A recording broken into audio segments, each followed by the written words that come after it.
तो कहानी शुरू 4 जून 1987 से होती है, जहाँ पर हम एक लड़के को देखते हैं। उसके अंदर एक शैतानी आत्मा आई हुई थी। वहाँ पर फादर, जिनका नाम गैब्रियल था, वो उस लड़के का इलाज कर रहे थे। वो आकर उस लड़के के अंदर आए हुए शैतान से पूछते हैं, तुम कौन हो? जिस पर वो कहता है कि मैं एक डीमन हूँ। फादर गैब्रियल उससे उसका नाम भी पूछते हैं, पर वो डीमन अपना नाम नहीं बताता। फादर कहते हैं कि इस लड़के का पीछा छोड़ दो। और पीक जो वो वहाँ पर लाए हुए थे, कहते हैं कि अगर तुम सच में डीमन हो तो मुझे इसके अंदर जाकर दिखाओ। वो डीमन ऐसा ही करता है, उस लड़के के अंदर से निकलकर विक के अंदर चला जाता है। ऐसा होते ही फादर गैब्रियल उस पिग को गोली मार देते हैं और डीमन भी भाग गया था और वो लड़का भी ठीक हो जाता है, जिसके अंदर पहले डीमन था। यहाँ पर ये बात तो साफ थी कि फादर गैब्रियल बहुत ही माहिर प्रीस्ट थे। इसके बाद चर्च की काउंसिल में एक मीटिंग होती है, जिसमें फादर गैब्रियल को बुलाया गया था। वहाँ पर सभी फादर गैब्रियल से पूछते हैं कि 4 जून को तुमने उस लड़के का एक्सॉर्सिज्म क्यों किया, उसके अंदर से डीमन को क्यों निकाला, जबकि तुमने किसी की इजाजत भी नहीं ली थी। ये सब उसी एक्सॉर्सिज्म की बात कर रहे थे जो हमने अभी कहानी के शुरू में देखा था। फादर सबसे कहती है वो दरअसल कोई एक्सॉर्सिज्म नहीं था, बल्कि उस लड़के को दिमागी बीमारी थी। वो ऐसा समझ रहा था कि उसके अंदर डीमन का असर है, पर ऐसा कुछ नहीं था। यहीं पर मीटिंग में एक फादर कहती है कि जरूरी नहीं हर इंसान के अंदर डीमन हो। हमारे पास जो भी केसेस आते हैं वो ज्यादातर दिमागी बीमारी के बारे में होते हैं। बस कुछ ही केस ऐसे होते हैं जिनमें हमें डीमंस का सामना करना पड़ता है। यहाँ पर फादर गैब्रियल उसकी बात सुनकर गुस्से में आ गई थी। वो कहती है तुम आखिर चाहते क्या हो? तुम यही चाहते हो कि मैं अपने ओहदे से हट जाऊं? वो कहते हैं इस तरह की बात करके तुम सभी फादर्स की पोजीशन को खत्म करना चाहते हो। तभी यहाँ पर एक फादर गैब्रियल के केस में मरी हुई एक लड़की का जिक्र करता है। गैब्रियल को इस बात पर और ज्यादा गुस्सा आ गया था। वो इस मीटिंग को छोड़कर चले जाते हैं। इसके बाद अगले सीन में हम एक लड़की जूलिया को देखते हैं, जो अपने छोटे बेटे और बेटी के साथ अमेरिका से स्पेन आ रही थी। असल में 1 साल पहले जूलिया के हस्बैंड की मौत एक कार एक्सीडेंट में हो गई, जिसमें उसका छोटा बेटा भी उस वक्त अपने डैड के साथ था। जूलिया का बेटा हेनरी उस एक्सीडेंट में तो बच गया, मगर उसके हस्बैंड की मौत हो गई। उस वक्त से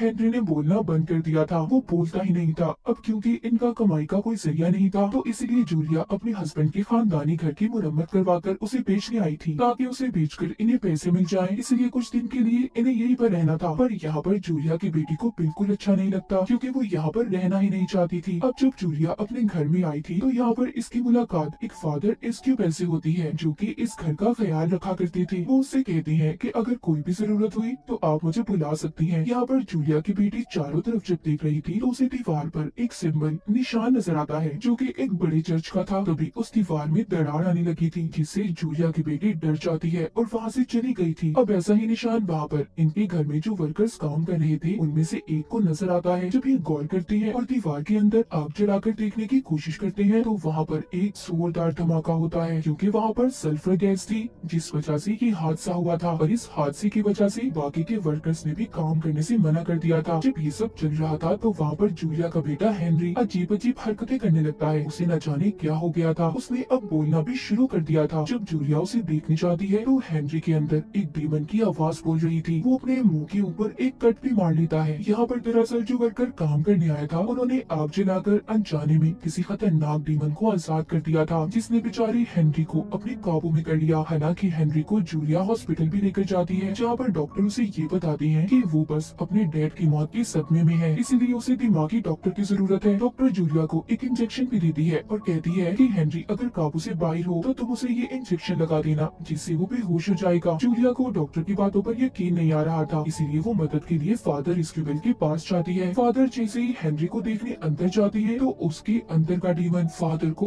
उठाकर बाहर फेंक देता है। अगले सीन में हम फादर गैब्रियल के साथ उनके हेड को देखते हैं। हेड फादर गैब्रियल को स्पेन जाने का कह रहे थे। हेड उसे हेनरी के बारे में बताते हैं। कहती है कि यहाँ पर एक फैमिली है जिसे तुम्हारी मदद की जरूरत है, और उस जगह की वजह से चर्च ने भी बहुत मुसीबतों को देखा है, इसीलिए तुम्हें जाकर उस बच्चे को बचाना होगा। उसके अंदर बहुत ही खतरनाक डीमन है, तुम जो भी करना सोच समझ कर करना।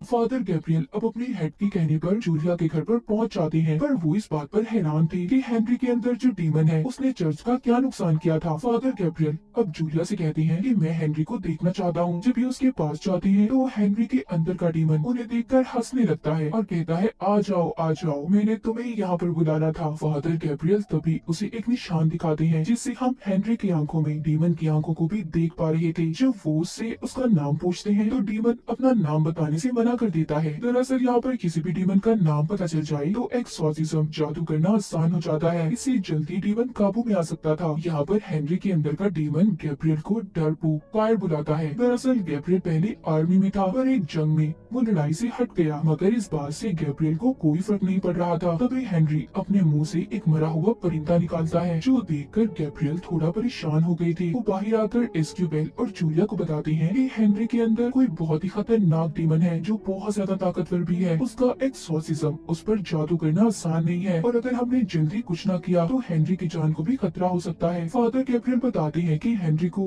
अपने डैड की मौत का सदमा था, जिसका फायदा डीमन ने उठाया, पर ये समझ नहीं आ रही थी कि डीमन हेनरी के अंदर आकर आखिर करना क्या चाहता था। उधर डीमन जूलिया की बेटी को भी डराता है। उसके मरे हुए डैड यानी कि जूलिया के हस्बैंड की आवाज में वो उससे फोन पर बात कर रहा था। यहाँ पर डीमन ने अपना काम करना शुरू कर दिया था। उधर एस्क्यूबेल और गैब्रियल मिलकर हेनरी का एक्सॉर्सिज्म करने की तैयारी कर रही थी। जब ये दोनों उसके पास जाते हैं तो डीमन इन्हें इनकी पिछली जिंदगी के बारे में बताता है। वो गैब्रियल से कहता है तुम्हारी वजह से एक लड़की की जान गई, और एस्क्यूबेल से कहता है कि तुम प्रीस्ट होना फिर भी गलत काम करते हो। ये बात सुनकर एस्क्यूबेल हेनरी का गला दबाने लगता है। गैब्रियल उसे रोकता है, इस वजह से इनका एक्सॉर्सिज्म भी पूरा नहीं हो पाया था। अब बाहर आकर एस्क्यूबेल अपनी कहानी गैब्रियल को बताता है। कहता है कि मुझे एक लड़की से प्यार हो गया पर वो नहीं जानती थी कि मैं एक प्रीस्ट हूँ और हमारे बीच बहुत कुछ गलत हुआ, पर जब मुझे एहसास हुआ मैंने उसे छोड़ दिया और अपनी जिंदगी प्रीस्ट बनकर गुजारने का फैसला किया। इसलिए वो डीमन मेरी कमजोरी का फायदा उठाना चाहता है। उसे फादर गैब्रियल को अपने दिल की बात बताकर काफी अच्छा हल्का महसूस हो रहा था। अब बारी थी गैब्रियल की। वो बताते हैं कि जब जंग के दौरान मेरे सारे साथी मर गए तब मैंने प्रीस्ट फादर बनने का फैसला किया। मेरे पास तब सबसे पहला केस एक लड़की का आया। उसको किसी डीमन ने अपने काबू में किया हुआ था,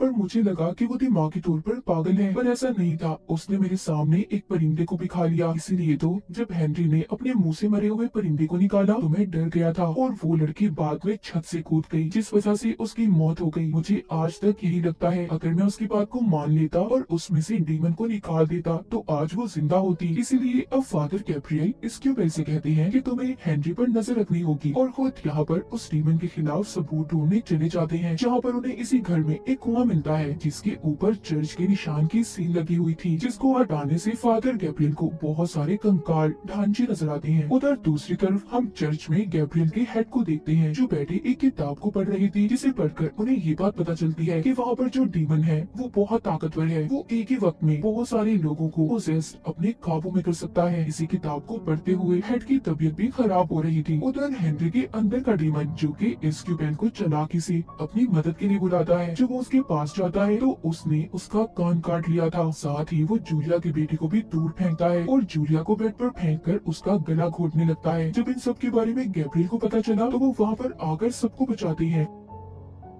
अब वो एस्क्यूबेल को लेकर उसी जगह पर जाते हैं जहाँ पर उन्होंने कंकाल को देखा था। फादर गैब्रियल एस्क्यूबेल को बताते हैं कि जब जूइस क्रिश्चियन में बदली तो उस वक्त जिन्होंने इनकार किया सजा के तौर पर उन्हें इस जगह पर बंद कर दिया गया था। अब ये दोनों अंदर जाते हैं जहाँ पर इन्हें वैसा ही निशान वाला दरवाजा मिलता है जैसा निशान पहले जूलिया की बेटी ने भी देखा था। जब वो उस दरवाजे को खोलते हैं तो अंदर जाने पर उन्हें बहुत से स्केलेटन्स कंकाल मिलते हैं, जिनमें से एक कंकाल एक पिंजरे में बंद था। उसके हाथ में अंगूठी थी, वो एक प्रीस्ट का कंकाल था। वहीं पर इन्हें एक और दरवाजा मिलता है जिसकी चाबी इन्हें पिंजरे में बंद कंकाल के पास से मिली थी। वहाँ आगे जाकर इन्हें दुनिया के सबसे बड़े प्रीस्ट का कंकाल भी मिलता है। तो गैब्रियल यहाँ पर एस्क्यूबेल को बताते हैं कि यहाँ पर एक बहुत ही खतरनाक डीमन ने एक साथ बहुत से इंसानों को पोसेस किया, जिनका एक्सॉर्सिज्म उस वक्त यहाँ पर किया जा रहा था, मगर वो शैतान डीमन किसी के काबू न आया और उसी ने इन सब का ये हाल किया। जब सबको उस शैतान डीमन के बारे में पता चला तो इस जगह को ऐसे ही बंद कर दिया गया और हेनरी के अंदर जो डीमन है वो भी यही लगता है। तो सोचो वो कितना खतरनाक होगा। मगर यहाँ पर अब वर्कर की गलती की वजह से वो दोबारा आजाद हो गया, पर वो डीमन हेनरी के अंदर सिर्फ इसलिए आया था ताकि वो फादर गैब्रियल के अंदर जाकर चर्च और गॉड के नाम पर उससे बुरे काम करवाए। इसलिए अब वो गैब्रियल के अंदर आना चाहता था। गैब्रियल यहीं पर एक किताब पढ़ता है जिससे उसे पता चलता है कि दुनिया में हर जगह ऐसे ही खतरनाक डीमन पाए जाते हैं, जिनमें से ये डीमन भी एक ही है जिसका नाम भी अब गैब्रियल को पता चल गया था। जब डीमन को ये बात पता चलती है कि फादर फादर गैब्रियल को उसका नाम पता चल गया है तो वो तो जैसे पागल सा हो गया था। इसलिए वो अब हेनरी की बहन को भी पोसेस करने की कोशिश करता है। जब जूलिया अपनी बेटी को बचाने आती है तो वो उसकी बेटी को दूर फेंककर अब जूलिया को मारने की कोशिश कर रहा था। तभी जल्दी से जूलिया की बेटी उस इंजेक्शन को उठाकर हेनरी को लगा देती है जो डॉक्टर ने दिया था, जिससे वो अब बेहोश हो गया था और इस तरह जूलिया की जान बच जाती है। तभी ये लोग हेनरी को वहाँ पर बांध देते हैं और सभी प्रेयर करके उसका एक्सॉर्सिज्म करना शुरू करते हैं। अब यहाँ पर डीमन इन्हें अपनी असली ताकत दिखाता है।